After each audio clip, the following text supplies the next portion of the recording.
Moroi shamwari dzangu. Welcome kunguva yerubatsiro TV. Nzvimbo yako inokupa kunyaradzwa, rubatsiro uye hope.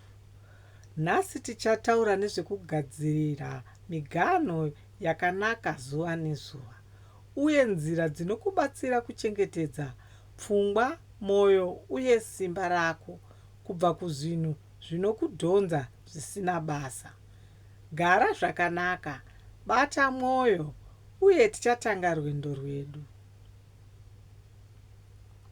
Shamwari dzangu, upenyu hunogona kunyanyisa kana tisingaise miganho inokodzera. Unogona kunzwa sekuti uri kubatwa nemutoro wevamwe, nguva yako ichipera, kana mwoyo wako uchirwadziwa nekuda kwekushaya limits.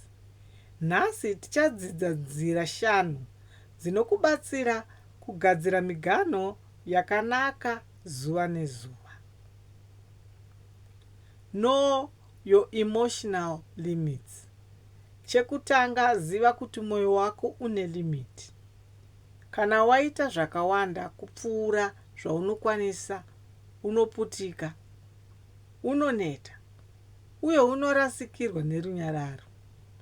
Kuziva limiti yako kunokupa control, uye kunochengetedza simba rako.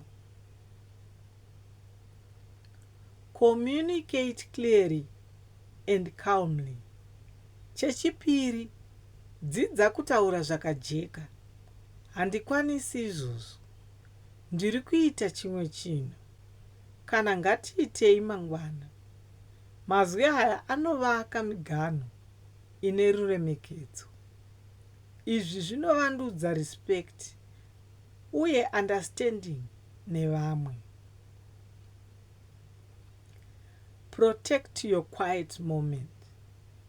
Chechitatu, chengetedza nguva yako yekuzorora. Kana uine maminitsi ako ekufema, munamato, journaling, kana kugara wakanyarara, dzivirira nguva iyoyo. Izvi zvinovaka inner peace uye kunyaradza pfungwa.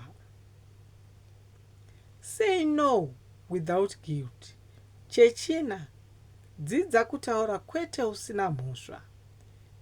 Kwete hakurevi kusada vanhu. Kwete hakureve kuoma kwemwoyo. Kwete inzira yekuzvidzivirira uye inochengetedza simba rako nezuva nezuva. Limit access to your energy. Chechishanu, dzidza kuderedza vanhu kana zvinhu zvinokubvisa simba. Hazvireve kuvenga munhu, zvinongoreva kungochengetedza mwoyo wako. Izvi zvinokupa rugare uye pfungwa dzakasungunuka. Shamwari dzangu, idzi ndidzo nzira 5 dzinokubatsira kugadzira miganho yakanaka zuva nezuva. Gara wakasimba, tsigisa mwoyo wako, uye ramba uine runyararo. Nguva yako yerubatsiro yasvika. Ndokutendai nokuteerera nguva yerubatsiro TV. Subscribe kuti uwane guidance, motivation uye real life solutions.